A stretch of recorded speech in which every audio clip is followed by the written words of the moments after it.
coronavirus.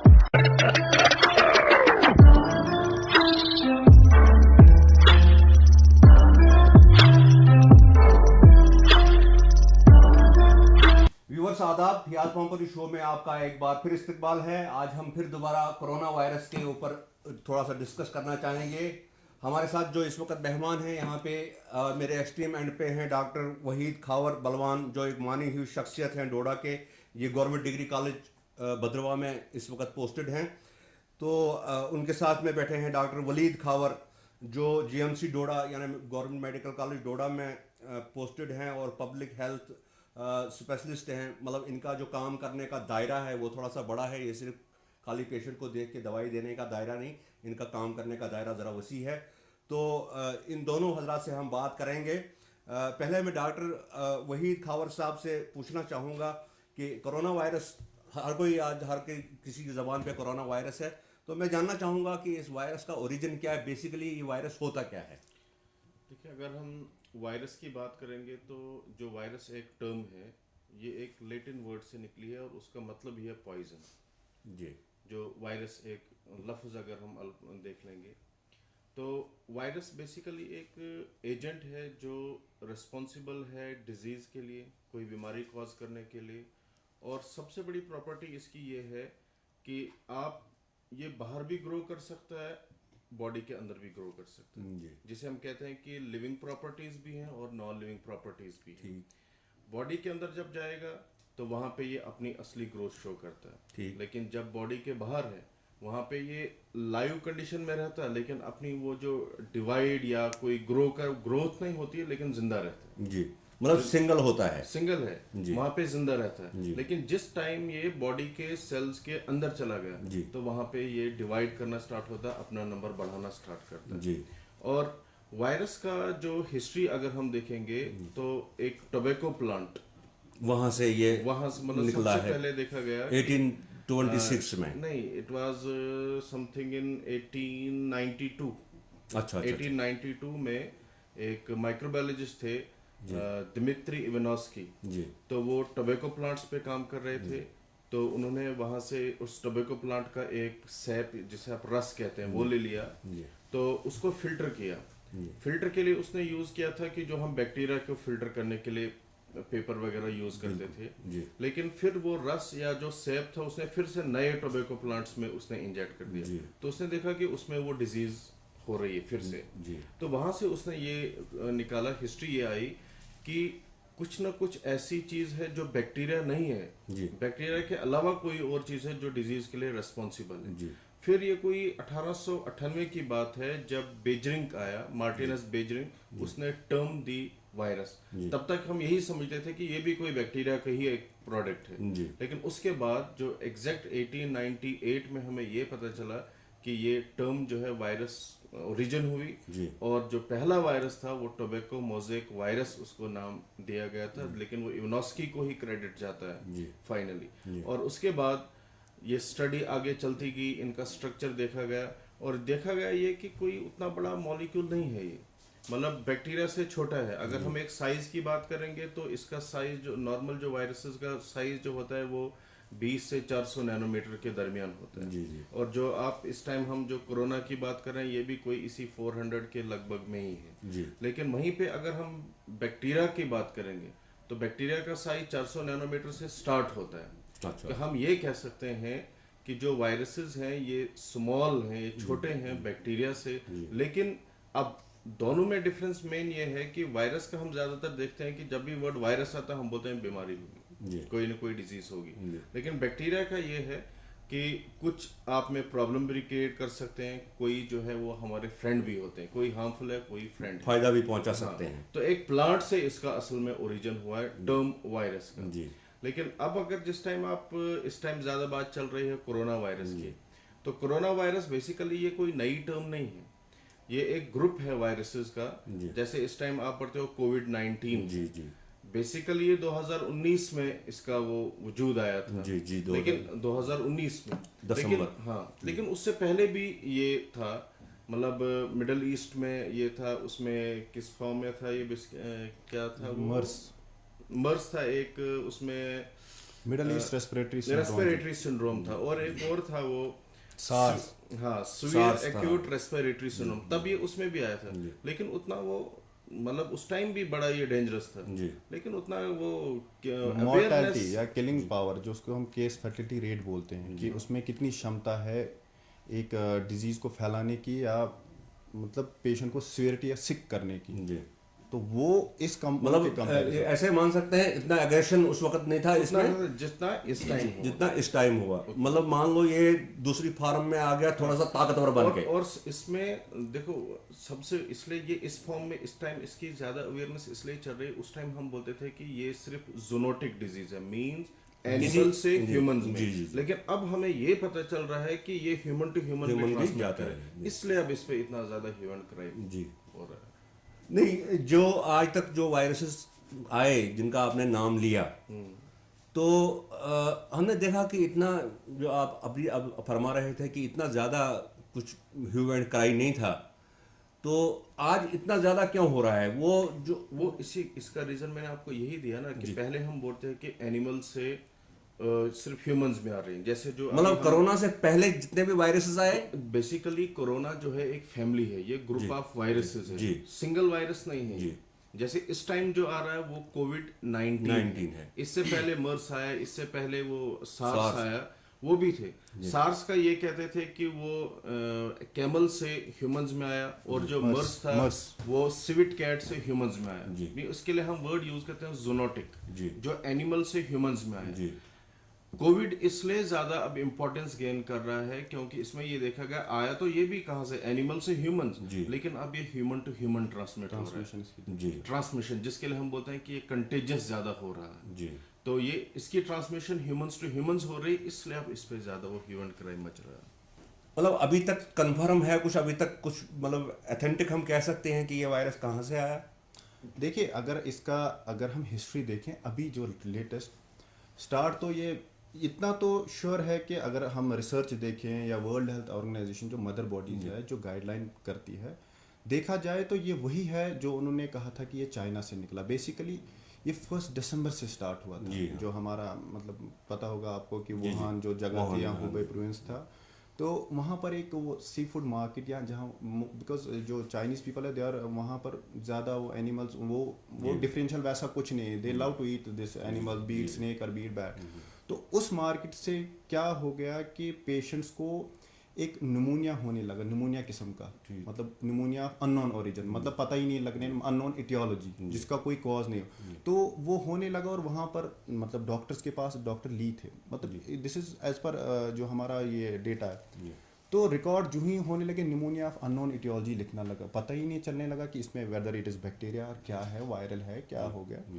तो with the progression of time उन्होंने देखा कि यार ये डॉक्टर ली थे, उन्होंने देखा कि ये कुछ कोरोना लाइक अपीयरेंस दिखा रहे हैं वहाँ पर, जब डायग्नोस्टिक हो गया तो। लेकिन इसकी इंफॉर्मेशन आप यहाँ पर भी अगर देखा जाए, पब्लिक हेल्थ की अवेयरनेस की कितनी ज़रूरत है। 1 महीना हमें लगा इसको डिक्लेयर करने में, 31 दिसंबर तक चाइना का ऐसे था कि जब हालांकि 9 जनवरी को पहली डेथ हो गई है, और अभी तक अगर हम रिकॉर्ड देखें तो आज के दौर में अभी से 1 घंटा पहले 2,52,000 केसेस आए हैं अभी तक।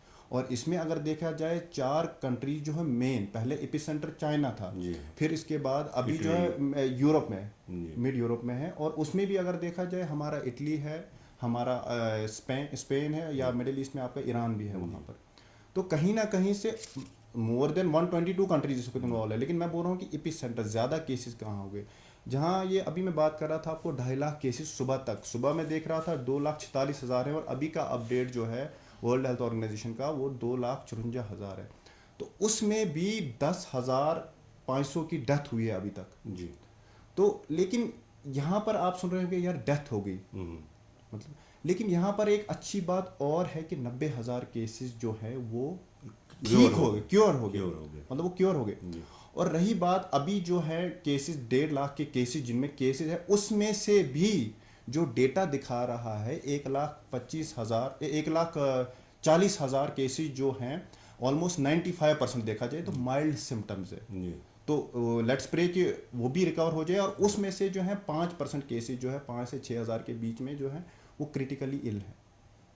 तो और यही बात है कि मतलब कहीं ना कहीं से एक ट्रीटमेंट भी हो रही है, प्रिवेंशन भी हो रही है, लेकिन इस कोरोना वायरस का ये है कि इसकी जो रिप्रोडक्टिविटी नंबर जो है, मतलब सपोज अगर किसी को ये इन्फेक्शन हो गया तो इसमें reproductive he can infect to 3 other person immediately. तो इमेजिन करो जहाँ पर 500 केसेस है वो कितनों को, या 1000 केसेस है वो कितनों को इन्फेक्ट करेगा। दिस इज द रीज़न कि यहाँ पर पब्लिक हेल्थ की वैल्यू या अवेयरनेस प्रोग्राम्स या प्रिवेंटिव मेजर्स को कितना स्ट्रेस दे रहे हैं।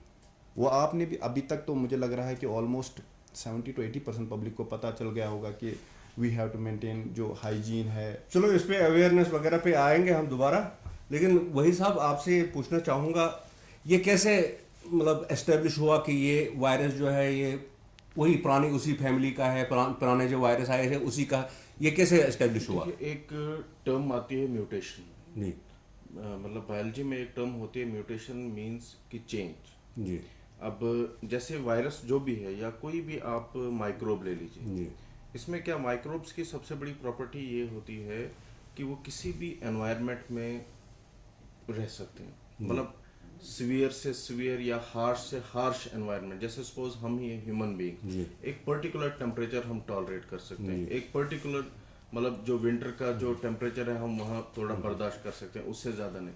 लेकिन इनका ये है कि जैसे सपोज आप इसी वायरसेस की बात करेंगे, कल तक क्या कह रहे थे, कल तक ये कह रहे थे सर्दी में ज़्यादा हो गया, लेकिन आज ही मैं अभी थोड़ी देर पहले ये पढ़ रहा था कि 70 डिग्री टेम्परेचर तक भी ये सर्वाइव करे। हाँ, जो दुबई से पेशेंट आया वो 47 डिग्री से आया। सिंपल सी बात है।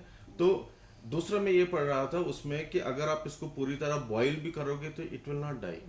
अच्छा, तो इसमें यही खासकर यही वायरस या और भी मतलब जो जर्नल वायरस जी, जी। मतलब एक देखो ना, बेसिकली प्रॉपर्टी तो वायरस की ही है। जी, जी, प्रॉपर्टी तो फैमिली तो एक ही है, कोरोना वायरस ये एक ग्रुप है। अब ये जो आप बोल रहे हो कोरोना जो है ये एक नाम दिया गया उसको। बेसिकली कोरोना वायरस को कोरोना हम इसलिए कहते हैं कि जब हम इसका एक स्ट्रक्चर देखते हैं, ये ताज की शक्ल का, हाँ, इसकी जो बाहर की जो बाउंड्री होती है तो उसमें वो स्पाइक्स जैसे होते हैं ना, जैसे किंग होता है क्रोन, तो उसपे वो क्रोन पे spikes लगाते थे। तो वैसे ही इसका ये है कि लिपिड्स हैं, वही प्रोटीन्स है, वही इसका जेनेटिक मटेरियल है जैसे बाकी वायरसेस में होता है। तो इसलिए हम इसको नाम दे रहे हैं कोरोना वायरस। क्राउन से वो रिजेंबल कर रहा है। लेकिन ये आया कि पहले ही नाउन था, मैंने आपको पहले ही कहा कि कोरोना ग्रुप हमें पहले से ही पता था। ये नई स्ट्रेन आई नोवल, जिसे आप कहते हैं ना नोवल मींस न्यू, कि एक नई स्ट्रेन आई जिसका ओरिजिन जो है वो चाइना, जो वुहान जो वहाँ पे जगह है तो वहां से हो रही है। बाकी ऐसा कुछ नहीं है कि कोई टिपिकल, हम ये नहीं कहेंगे आज ही ये वायरस आया, फैमिली पहले से ही प्रेजेंट थी। इवन जो मर्स या जो सार्स हम कह रहे हैं 2017 में वो केसेस रिपोर्टेड हैं यूएई में वगैरह, जो मैंने आपको कहा सिविट कैट से एक आया, कैमल से आया, 2017 में ऐसे केसेस आए, लेकिन वहां पे उतनी सीवियर कंडीशन नहीं आई थी, हालांकि वहां पे भी डेथ्स हुई थी। इवन जब ये कोरोना जो है जब ये चाइना में स्टार्ट हुआ तो वहां तो पहले से ही आया, लेकिन उन्हें लाइटली ले लिया। इस टाइम अगर आप बात कर रहे हो इटली वगैरह में कि ज्यादा क्यों डेथ्स हो रही, ये है कि एक प्रिकॉशन जो यहाँ पे इस टाइम कह रहे हैं कि सब बंद करो, वहां पे भी ये चीज थी, लेकिन लोगों ने क्या किया, लोगों ने पूरा छुट्टियां मिली, अब हम एंजॉय करेंगे, उन्होंने इनको एज ए प्रिवेंटिव या प्रिकॉशनरी नहीं लिया, तो तभी वहां पे इस टाइम ये एक वो पूरा एपिडेमिक फॉर्म में पहुंच गया। अच्छा, ये बताएं सर आप मुझे कि क्या ये वायरस मतलब अब की बार इस फार्म में आया है, आगे के लिए किसी और फार्म में आके थोड़ा और एग्रेसिव होके आ जाए, ये ऐसा मुमकिन है? ऐसा मुमकिन है। मैंने आपको वही कहा, इसी के लिए टर्म आती है म्यूटेशन, नई स्ट्रेन्स आती है। जैसे अभी रिसेंट ये आया कोविड-1, पहले रिपोर्ट थी कि इसके लिए चाइना में वैक्सीन बन रही है, लेकिन वहीं पे आज रिपोर्ट कर रहे हैं कि इसकी 2 नई स्ट्रेन्स आई। मतलब वायरस की सबसे बड़ी ये है कि जब मतलब म्यूटेशंस के जो रेट है इसका इतना ज्यादा है कि ये तो बैक्टीरिया को भी क्रॉस कर रहा है। ठीक। और जब तक साइंटिस्ट जो है या जो एक वैक्सीन तैयार कर रहे हैं या इसके लिए एक मेडिसिन कर रहे हैं, तब तक ये दूसरी फॉर्म अपना लेता है। जैसे चाइना में इन्होंने कहा कि हमने थोड़ा बहुत कंट्रोल किया, लेकिन वहां पे इसी की 2 नई स्ट्रेन आई, वो अभी तक रिपोर्ट नहीं है। मतलब ये कह सकते हैं कि वायरस के खतरे में हम हर वक्त हैं। हर वक्त हैं। तो डॉक्टर साहब ये बताएं, आपके इसके इलाज का क्या हुआ आज तक? क्या रिसर्च हुई है दुनिया में? ये जो जब से ये निकला है 31 दिसंबर से, उसके बाद क्या प्रोग्रेस है दुनिया में? देखिए इलाज एज सच तो अभी तक अगर ऑथेंटिक देखा जाए तो कोई इलाज नहीं, मतलब जो भी चल रहा है एक ट्रायल के बेसिस पे चल रहा है। जैसे फूड ड्रग एडमिनिस्ट्रेशन जो ड्रग देती है, जिसको मतलब अप्रूवल देती है कि ये ड्रग यूज़ किया जाए, ऑल दो चाइना ने एक फेविलापिर है ड्रग, वो उन्होंने कर दिया है अप्रूव, बट जो वर्ल्ड बॉडी है जो FDA है उसने अभी तक अप्रूव नहीं किया। तो कहीं ना कहीं से इसके लिए अभी तक कोई ट्रीटमेंट नहीं है, ठीक, जो आपको मैं क्लियर कर दूं। रही बात दूसरा प्रिवेंशन के लिए, जैसे आमतौर पर हम वैक्सीन, तो इसके लिए कोई वैक्सीन नहीं है जी, क्योंकि अभी भी अगर आज के दौर में हम देखें कि क्योंकि वैक्सीन बनाना ये कोई वो मेडिसिन नहीं है, इसमें ट्रायल्स देनी पड़ती है। जी। अभी 30 ट्रायल्स चल रही हैं इस पर, बट अगर देखा जाए एक डेटा या जो हमारे पास रिपोर्ट है जो WHO की है, it can take up to 1.5 year और वैक्सीन के लिए, ठीक, आप समझ रहे हैं। तो जो तैयार होने के लिए उसके बाद उसको प्रैक्टिकली वो इंजेक्ट करना है किसी क्योंकि में, बेसिकली इसमें जैसे जब भी कोई drug market, drug means medicine, जब भी कोई मार्केट में मेडिसिन आती है तो इसके 4 फेजेस होते हैं, ट्रायल होते हैं। थर्ड वाली जो ट्रायल होती है उसको मतलब पोस्ट मार्केटिंग सर्वेलेंस के लिए यूज़ करते हैं हम, ताकि अभी भी इसके साथ साथ ऑलरेडी 8 से 10 वैक्सीन ट्रायल पर थी। अच्छा। जैसे हमारा H1N1 था, फ्लू था, बहुत सारी वैक्सीन वो भी ट्रायल पर ही चल रही है, उनका भी अभी तक वो इलाज नहीं, वो इलाज हम नहीं कहेंगे कि वो यहाँ पे मैं थोड़ा सा इंटरप्ट करूंगा इनको। सपोज अगर ये किसी पर्सन में डायग्नोस हो गई, ठीक है, मतलब हमने बोल दिया कि उसमें डायग्नोस हो गई, ये वाली बीमारी जो है कोविड जो है उसमें डिजीज हो गई, हमारे पास अगर हम इनिशियल स्टेजेस पे ही उसको हम कोई एंटीवायरल ड्रग दे दें, तो क्या वो उसको पूरी तरह क्योर कर सकते हैं? देखिए, जो अभी तक आपने सुना होगा, जैसे मैंने अभी थोड़ी देर पहले आपको बताया था डेटा कि कुछ ये जो ऑलमोस्ट 90,000 पेशेंट्स जो है वो क्योर हो गए, ऐसी बात नहीं है। क्योंकि अगर मोर्टेलिटी की बात करें जाए, जिनकी डेथ हो गई वो मैं आगे जाके बता सकता हूँ कि मतलब कि क्या वजह थी कि किन की डेथ हो गई। ऐसा नहीं है कि हर एक पेशेंट की डेथ हो गई, कहीं लोगों के जहनों में ये भी बस गया है कि जिसको कोरोना वायरस डिजीज हो गई तो उसकी डेथ होनी है, ऐसा कुछ नहीं।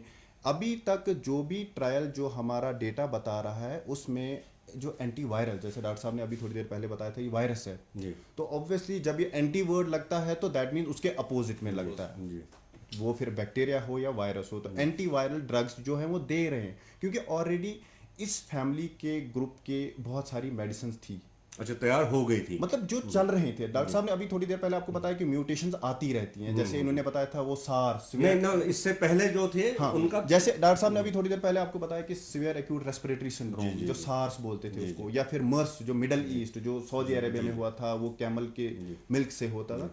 तो या और भी सारी जो वायरल डिजीज है कहीं ना कहीं से उनकी मेडिसिन भी है, क्योंकि जेनेटिक स्ट्रक्चर जो है डॉक्टर साहब ने भी थोड़ी देर पहले बताया कि सेम है, लेकिन वो है कि म्यूटेशंस आती रहती है। जी जी, तो कहीं ना कहीं से अगर मैं आपको क्लियर बोलूं कि मेडिसिन इसकी अभी तक कोई भी नहीं है, जो भी मेडिसिन चल रही है ट्रायल पर चल रही है, मतलब एक बेनिफिट मिल रहा है, पेशेंट को बेनिफिट मिल रहा है। तो लेकिन ऐसा नहीं है कि वहाँ से ट्रायल नहीं चल रही है कि कौन सी इसके लिए पर्टिकुलर वैक्सीन, जैसे H1N1 फ्लू आया था तो उसके लिए ओसेल्टामाविर किया गया था, इसी तरह इसके लिए भी बहुत सारी मेडिसिन यूज़ हो रही है और कहीं ना कहीं से, बट ऑथेंटिक कोई मेडिसिन अभी तक नहीं है और ना ही कोई वैक्सीन है। ये मैं आपके व्यूवर्स को यहाँ पर एक कॉन्सेप्ट क्लियर करूँ कि इसकी अभी तक कोई मेडिसिन नहीं आई है जी, और दिस इज़ द रीज़न। ये डॉक्टर साहब ने जैसे अभी आपको थोड़ी देर पहले बोला था वायरस है, ट्रांसमिशन है, कहीं ना कहीं से प्रिवेंटिव मेजर्स जो है वो ज़्यादा यहाँ पर मायने रखते हैं। अच्छा, तो दूसरा मुझे बताएं, जब ये वायरस किसी पे अटैक करता है, ये देखता है मेरा टारगेट कैसा है, सॉफ्ट टारगेट पे ज़्यादा जाता है या ये किसी भी इंसान में हो सकता है, या ये बहुत अच्छा सवाल था। मतलब अगर देखा जाए, अगर हम इसको एक पब्लिक हेल्थ की डेफिनेशन में देखें कि कौन से लोग इससे वल्नरेबल है, मतलब किन को हो सकता है ये, ऐसा नहीं है कि कोई, देखिए इसका अगर मैं आज हम बात करेंगे सिर्फ इसकी कोविड-19 को, CO मतलब corona virus, VI virus, D disease और 19 आपको पता 2019 में, तो इसमें जो है कि कौन से लोग वल्नरेबल है। सबसे पहले इसका एज ग्रुप मैं आपको बता दूं, इसका age group from birth to geriatric मतलब ओल्ड एज, अच्छा, सारे इन्वॉल्व हो सकते हैं। अभी तक जितने केसेस हैं, लेकिन मोस्ट कॉमनली ये ज़्यादा क्या देखा गया है, more than 30 years of age के लोगों को उनको देखा गया है। जी। और इससे भी एक और चीज़ बता दूं कि ज़्यादा ये इफ़ेक्ट उनको हो रहा है, ज़्यादा ओल्ड एज और विद कोमॉर्बिड कंडीशन। अब आप जब भी जो भी इन बीमारियों में मुब्तला है उसकी इम्यून सिस्टम थोड़ा कमजोर और he is more prone to get the disease, क्योंकि जो वायरस है, डॉक्टर साहब ने अभी बताया कि इसका जो है, मतलब देखा जाए वो हम बोल सकते हैं इसका जो वे ऑफ ट्रांसमिशन है, इट इज जो खास करके कोरोना कोविड का ये ड्रॉपलेट इन्फेक्शन है। ड्रॉपलेट हमारा एक कॉन्सेप्ट है, या ड्रॉपलेट क्या तू क्या बोल रहे हो, ड्रॉप क्या, बेसिकली जब आपने देखा होगा हम कभी कभार ये स्नीज करते हैं, छींकते हैं, तो जो एनवायरनमेंट में ड्रॉपलेट्स वो गिरते हैं, तो वो उसमें जो होता है ये वायरस होता है। लेकिन अब आपका यहाँ पर ये भी, मतलब मेरे व्यूअर्स को मुझे पता है बहुत सारे जो स्मार्ट भी होते हैं ये सोचते होंगे यार फिर तो किसी को भी जुकाम होता है, वो खांसता है, तो ये क्या वो वायरस होगा, कोरोना वायरस। कोरोना वायरस और जो फ्लू वाला वायरस है, जो बाकी वायरस, इसकी खास प्रॉपर्टी जो इसका वायरस का जो ड्रॉपलेट का जो वेट है, आप यहाँ से वो 5 माइक्रोन है, मतलब 5 माइक्रोन से ज्यादा है, तो दैट मींस ये थोड़ा हवा में रह नहीं पाता है, भारी है। आप समझ रहे हैं, मैंने आपको कहा था कि 400 नैनोमीटर से थोड़ा सा ज्यादा है, मतलब ये गिर जाता है, हवा में रह नहीं पाता है। तो दिस इज द रीजन कि इसका जो डॉक्टर साहब ने भी बताया था, इसका वो जेनेटिक मटेरियल जो है वो थोड़ा सा हैवी है कंपेयर टू दूसरे, और ये मानो फायदा हो रहा है, देखा जाए तो एक किस्म का फायदा ही है। और दिस इज द रीजन, कहीं ना कहीं हमने भी सुना है, आपने भी सुना होगा और देख भी रहे हैं कि बोलते हैं कि डिस्टेंस मेंटेन करो, प्रिवेंटिव मेजर्स में कि इसकी 1 मीटर की दूरी मेंटेन करो, क्योंकि इसमें वही है, मतलब 1 मीटर भी ये ट्रेवल नहीं कर पाएगा हवा में। आपको कहा ना, एक कॉन्सेप्ट रखे ना आप, सिंपल सा वेट। आप देख लीजिए ना, जैसे सपोज एक कॉमन कोल्ड है, जैसे आप जुकाम कहते हैं, ठीक है, नॉर्मली तो हम ये बोलते हैं कि सर्दियों से होता है, लेकिन है वो भी वायरल। लेकिन मैक्सिमम एक को अगर कोल्ड है तो दूसरे को उसी टाइम तुरंत लगता है। रीजन उसका ज्यादा क्या है कि उसका जो वो भी वायरल है, ये भी वायरल है, लेकिन जो वो वायरस है वो स्मॉलर साइज है, वो ज्यादातर एयरबॉर्न ही है। मतलब इसमें ये नहीं है, इसमें अब जैसे आज आपको क्या कह रहे हैं कि आप हाथ कर लीजिए, ये कर लीजिए कपड़े, वहां पे वो ज्यादा उसका कॉमन चल रहा है। इसका थोड़ा सा ये अब हमें वही डिस्टेंस वगैरह जो आ जाता है। मैं इनको थोड़ा सा एक और इंटरप्ट करूंगा। वो मैं कल पढ़ रहा था कोई लिटरेचर, तो उसमें मैंने ये देखा कि जो एंजाइम है, एक एंजियोटेंसिन कन्वर्टिंग एंजाइम 2, ठीक, एक एंजाइम होता है जैसे हमारे में, तो वो देखा मैंने कि जब एज हमारी बढ़ जाती है तो उसके साथ वो एंजाइम भी बढ़ जाता है। और वो एंजाइम में अभी मैं पढ़ रहा था जस्ट कोई 20-25 मिनट पहले कि वो इसके साथ कोई लिंकेज शो कर रहा है इसके डिजीज के साथ। देखिए बेसिकली अब ये जो टॉपिक है ये एक व्यूअर्स के लिए मैं रखना चाहूंगा, इसको मैं इजी लैंग्वेज में, मेडिकल लैंग्वेज में पसंद करूंगा। डॉक्टर साहब ने अभी बोला एक मेडिकल टर्म है, मैं इसमें डीप में जाना नहीं पसंद करूंगा, सिर्फ एक सिंपल में अपने व्यूअर्स के लिए, क्योंकि मुझे पता है इसमें जो व्यूअर्स हैं वो कॉमन व्यूअर्स हैं, इसमें ऐसा नहीं है कि कोई मेडिकल प्रोफेशनल है, most of them might not be, नहीं समझ सकते। तो मेरा कहने का मतलब, जैसे मैंने अभी वो ड्रॉपलेट बोला, ड्रॉपलेट की समझो उसका जो एनवायरनमेंट है, जो ही हम छींकते हैं तो उसको कहीं ना कहीं से वो माहौल जो है वो हमारे वो फेफड़ों में मिल ही जाता है, वहीं पर उसका वो समझो खुराक है एक किस्म की। मैं ये चीज मैं आपको क्यों बता रहा हूँ, ताकि मेरे जो आपकी जो व्यूअर्स हैं एक कॉमन लैंग्वेज समझ पाए, मैं नहीं उस डिटेल में जाना, तो उसको वो खुराक मिलती है, उसको वो एनवायरनमेंट मिलता है जिसकी वजह से वो वहां पर ग्रो कर पाता है। लेकिन ये थोड़ा सा जानना चाहेंगे हम कि बॉडी में जाने के बाद ये क्या कौन सी चेंजेस लाता है अंदर, कौन कौन से ऑर्गन्स को ज्यादा इफेक्ट करता है? बिल्कुल जी, देखिए सबसे पहले तो मैंने इसको, आपने वर्ड सुना होगा रेस्पिरेटरी, सुना होगा रेस्पिरेटरी, तो दैट मींस कहीं ना कहीं सांस से रिलेटेड ही बात हो रही है, लंग्स से रिलेटेड, मतलब ये रेस्पिरेटरी सिस्टम तो यही है, लंग्स। बाकी हम डिटेल में नहीं जाना चाहेंगे जो मतलब जो रेस्पिरेटरी पूरा सिस्टम, बट लंग्स। तो मेन जो एरिया है ड्रॉपलेट का, आपने आज तक भी देखा होगा जो भी फ्लू आ रहा है या कोल्ड जिसको बोलते हैं या जुकाम भी है, तो कहीं ना कहीं से वो पेशेंट क्या आपके पास कंप्लेंट करके लाता है, सिंपल फ्लू भी हो, मुझे खांसी जुकाम है, तो कहीं ना कहीं से लंग ही इसका मेन ऑर्गन है। और जैसे डॉक्टर साहब ने अभी थोड़ी देर पहले कुछ बोला था वो ACE2 इनहिबिटर्स, वहां पर हमें ये भी देख, ACE1 जो है वो ACE1 जो है वो एक इसको मतलब वो समझो एक अटैचमेंट है उस वायरस के लिए, उस वहां पर जब जो ही वो अटैच करता है वो अपना, फिर वो अपना काम हम बोल सकते हैं आपके व्यूअर्स को कि वो शुरू कर देता वो इन्फेक्शन फैलाना। और 90% मैंने आपको पहले भी स्टार्टिंग में हिस्ट्री में बोला था कि जब ये वायरस आया था तो जो डॉक्टर साहब के पास पहले पेशेंट आते थे सारे करके क्या आ रहे थे, निमोनिया ऑफ अननोन इटियोलॉजी, जिसको PUE बोलते थे। निमोनिया वो तो एक कॉमन भी मतलब थोड़ा सा पता होगा, अननोन की पता ही नहीं, इटियोलॉजी मतलब रीजन क्या। तो कहीं ना कहीं से लंग्स का ये और एक और मैं आपके व्यूअर्स को यहाँ पर बोलना चाहता हूँ, मेजॉरिटी ऑफ द डेथ जो भी हो गई है कहीं ना कहीं से उनमें डायबिटिक पेशेंट, एस्थमेटिक पेशेंट और खास करके हाइपरटेंशन पेशेंट भी इन्वॉल्व।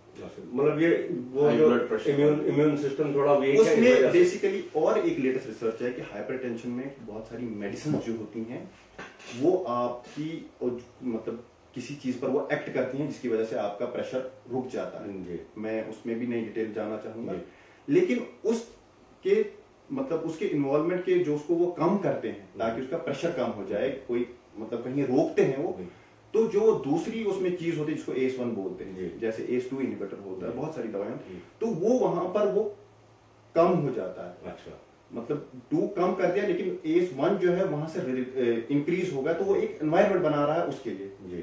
तो जो आपकी मॉर्टेलिटी अभी तक जितनी भी हो गई वो ज्यादा अगर देखा जाए, ये या तो हाइपरटेंसिव पेशेंट है ज्यादा, फिर डायबिटिक है या फिर दमे का पेशेंट है। और एक न्यूनेट के 1-2 बच्चों के 1-2 केसेस ही अभी तक देखे जाएगा। प्रेगनेंसी का भी कोई खास केस अभी तक ऑथेंटिक नहीं हुआ है। एक केस हुआ था बट वो रिकवर कर गया है, बट इतना अभी नहीं है। बट मेरा कहने का मतलब 90% जो केसेस जो डेथ हो गई, मोर्टेलिटी जो है वो हायर एज। तो मेरा कहने का मतलब with the progression of higher age तो मोर्टेलिटी जिसको हम एक मरना ही आप बोले या डेथ ज्यादा है, तो ये यहाँ पर देखने को लिया। तो डॉक्टर साहब ये कहेंगे ये जो वायरस है अगर ये गिरता है कहीं, मान लो टेबल पे गिरता है, ये यहाँ पे कितनी देर तक जिंदा रह सकता है? देखिए ये वेरी करता है। मैंने आपको पहले ही जो आपने सवाल मुझे पूछा था कि वायरस, मैंने कहा था इसकी 2 प्रॉपर्टीज हैं कि न तो हम इसको पूरी तरह लिविंग में रखते हैं, न ही इसको नॉन लिविंग में रखते हैं। ठीक, कि ग्रो करने के लिए उसको बॉडी चाहिए जी, ठीक है, लेकिन सर्वाइव ये यहाँ पे भी कर सकता है। अच्छा, अब यहाँ पे कितनी देर सर्वाइव करता है वो वेरी करता है, और लेकिन इसका जो कोरोना का है कम से कम आई थिंक 9 to 10 आवर्स तक ये सरवाइव कर लेता है किसी जगह भी, किसी जगह सरफेस पे, इवन चाहे वो मेटल सरफेस है, सॉइल सरफेस है, आपके कपड़े हैं या कहीं पे, तो ये सरवाइव कर ही लेता for few hours, 9 to 10 hours तक अभी तक रिपोर्टेड है। लेकिन जिस टाइम ये किसी पर्सन की बॉडी में चला गया तो ये अपना काम या जो डिवीजन जो प्रोसेस होती है ये वो यहाँ पर ये मैं थोड़ा सा डॉक्टर साहब को एक चीज और ऐड करना चाहूंगा कि जैसे अभी थोड़ी देर पहले मैंने बात की थी कि 1 मीटर का डिस्टेंस, अभी लेटेस्ट जो है परसों की एडिशन हुई है कि 1 मीटर का डिस्टेंस अगर नहीं हो, गैदरिंग भी अगर हो, तो अगर 6 घंटे से ज्यादा रहना तो वो इन्वॉल्वमेंट हो जाती। तो आप मतलब सपोज मैं 6 घंटे से ज्यादा रह रहा हूँ एक एनवायरनमेंट में जैसे, तो वो समझो वो 100% इन्वॉल्व। देखिए ना, हम बात कर रहे हैं, सब बोलते हैं कि आप हाथ को वॉश करिए, ठीक है, जरूरी नहीं है यह आपके हाथों पे ही आएगा, ये तो आपके कपड़ों पे भी रह सकता है। आप ज्यादा नजदीक होंगे जिस टाइम आप सांस वगैरह, तो ये तो आगे ट्रांसमिट हो सकता है। ये सिर्फ हमने ग्राउंड का ही नहीं देखना, सिर्फ हाथ का ही नहीं देखना, ये तो कपड़े भी इन्वॉल्व है।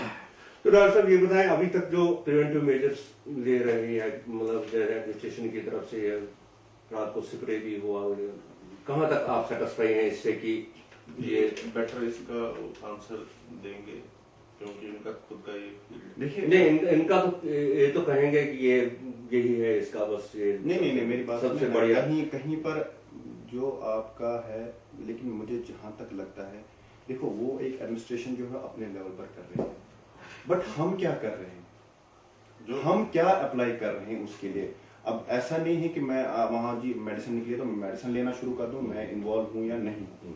तो कहीं ना कहीं से यहाँ पर बात वहीं पर फिर आती है कि प्रिवेंटिव मेजर्स हम क्या सेल्फ ले रहे हैं। आप समझ रहे हैं, मतलब हम क्या सेल्फ ले रहे हैं कि उसमें जो हमारा है कि हमारा जो हाइजीन हम कितनी रख पा रहे हैं, क्योंकि हमने एक प्रिवेंट करना है। और आपने देखा होगा कि इसकी जो वायरस की जो कोरोना वायरस की जो हिस्ट्री है वो कहीं ना कहीं से ट्रैवल की हिस्ट्री है। ऐसा नहीं कि यहाँ से खुद इवॉल्व हो गया। आप देखोगे मोर देन 90%, इनफैक्ट आप 100 तो नहीं बोल सकते, मोर देन 90% केसेस में ये है कि ट्रैवल से ही हिस्ट्री है, मतलब कोई फॉरेन। और कहीं ना कहीं से अभी जो गवर्नमेंट ऑफ इंडिया ने इनिशिएटिव लिया है, बहुत अच्छा इनिशिएटिव लिया है कि उन्होंने 22 मार्च से सारी फ्लाइट्स जो है वो इंटरनेशनल फ्लाइट्स कैंसिल कर दी है, वो नहीं लैंड होगी। तो यहीं पर वो देखने की बात। और प्रिवेंटिव मेजर जो है मैं बार बार यही कहूंगा, that is the first step for this treatment. Hospital में आपने क्या अरेंजमेंट रखा है? अब मान लो ओपीडी में बहुत से पेशेंट होते हैं, देखिए हाँ, वहीं कोई जुकाम लेके आएगा, हो सकता है उसको कोरोना वायरस लगा हो और वो आएगा तो वो पूरे ओपीडी में जितने लोग देखिए आपने शायद रिसेंटली देखा होगा, this district administration in collaboration with GMC के साथ हमने एक स्पेशल फ्लू ओपीडी किया है, फ्लू ओपीडी। और जो डायरेक्टर हेल्थ सर्विस का भी जो मतलब जो higher education health and medical education secretary level से हमें ये आया था कि जो भी फ्लू वाले पेशेंट्स हैं उनके लिए अलग एक ओपीडी स्लिप रखें। अच्छा, ताकि आप डिफरेंशिएट कर पाओ। सपोज पेशेंट को कभी कभार स्लिप मिलती है तो वो घूमता रहता है मुझे कहाँ जाना है, तो हमने उसका कलर जो है वो अलग रखा है, अच्छा, कलर, ताकि सपोज उसके हाथ में देखो यार आपको उस वहां पर जाना, ताकि अगर वो बीमार भी हो तो वो ये ना हो घूमता रहे कि मुझे कहाँ। और इसके लिए हमने last week flu OPD specialised जो खोल के रखा हॉस्पिटल, मतलब आपने सेपरेट रखा बिल्कुल, ताकि ये है ना, मतलब प्रिवेंट हो जाएगा। है ना कंसेप्ट कि अगर इस टाइम ये भी सिचुएशन बन चुकी है कि अगर किसी को नॉर्मल कोल्ड है या खांसी, हम बोलते हैं मजाक में भी हम बोल रहे हैं कि ये वायरस है। मैं चाहूंगा कि अगर आप ये क्लियर करें कि नॉर्मल फ्लू जो होता है और ये कोरोना के जो सिम्टम्स है, अगर ये और क्लियर कर होते व्यूअर्स को तो। देखिए अगर देखा जाए ये फ्लू जो है इसकी ट्रांसमिशन ज्यादा तेज है compare to corona virus.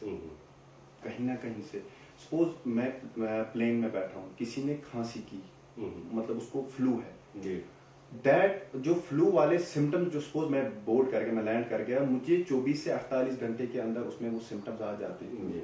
But ये कोरोना वायरस का जो खांसी अगर उन्होंने की उसमें 5 से 6 दिन तक भी ले पाना है। अच्छा, और इसकी क्या है, severity with the progression of time बढ़ जाती है। और ये इस फ्लू का भी मॉर्टेलिटी, इसका भी मॉर्टेलिटी, फ्लू की मॉर्टेलिटी 0.1 है और इसकी मॉर्टेलिटी मोर देन 2 to 3% है। और कभी कभार जो कोमॉर्बिड कंडीशन उसमें 10% भी देखा गया है मॉर्टेलिटी। तो कहीं ना कहीं से मैं यही कहना चाहूंगा व्यूअर्स को कि जब भी आप कहीं ये चीजें मतलब आप फील कर रहे हो तो एटलीस्ट अपने नियरेस्ट हेल्थ केयर में अपना एक रिव्यू कराएं, इसको लाइटली ना लें।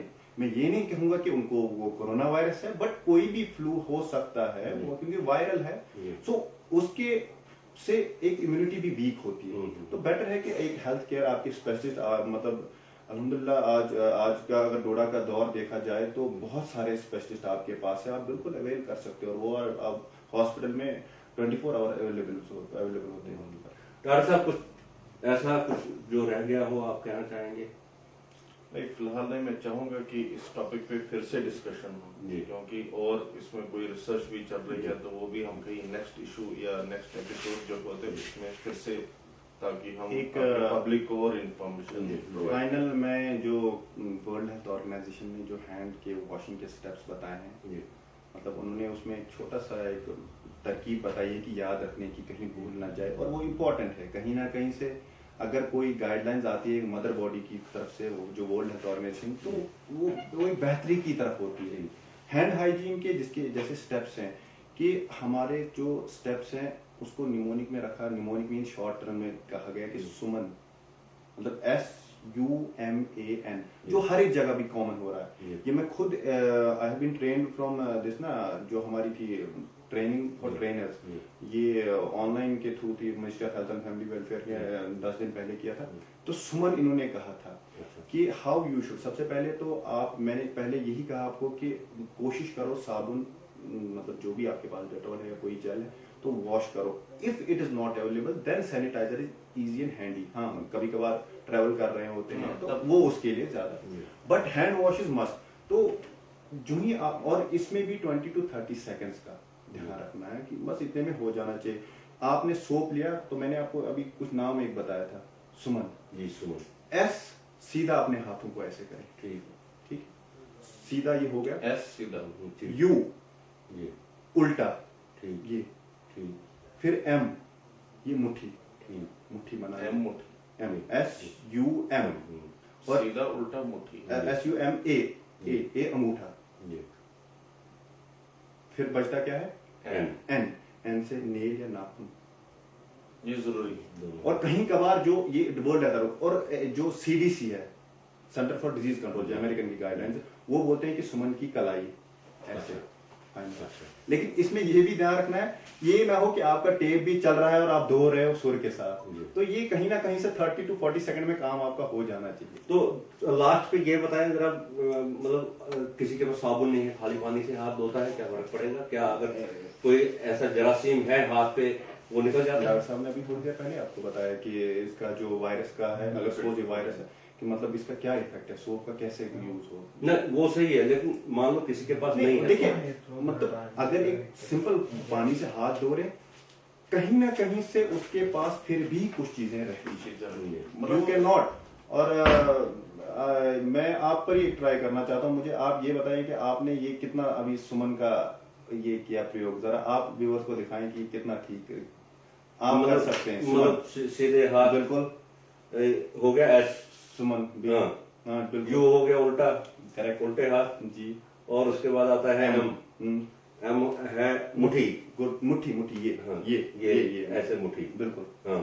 और ए हो गया फिर आपके पास अंगूठा, अंगूठा जी, और एन हो गया फिर अपने नाखून ऐसे। तो नॉर्मली हम क्या करते हैं, ऐसे बढ़ जाना, नाखून को तो हम टच ही नहीं करते। तो कहीं ना कहीं से ये बेसिकली हमारे इजी वे के लिए बना है। जी। मतलब हाथ से हाथ ज्यादा इम्पोर्टेंट क्योंकि है, हाथ ही एक ऐसी चीज है जो कहीं ना कहीं लेकिन ऐसा नहीं है कि हाथ पे ही खाली लगता है नहीं, वायरस, नहीं, कि कहीं भी लग सकता है। बिल्कुल भी लगता है। तो नाज़रीन, ये दो एक्सपर्ट थे हमारे स्टूडियो में, जिन्होंने इस वक्त बताया कि कैसे हम अपने आप को प्रिवेंट करें इससे, इस वायरस को कैसे प्रिवेंट करें हम अपने आप में आने से, और इस वायरस की इसका ओरिजिन क्या है, ये कहाँ से आया, तो इसके बारे में डॉक्टर मोहित खावर ने अच्छी तरह से हमको बताया। आगे भी इस टॉपिक पे हम डिस्कस करते रहेंगे, तो तब तक इजाजत दीजिए, आदाब।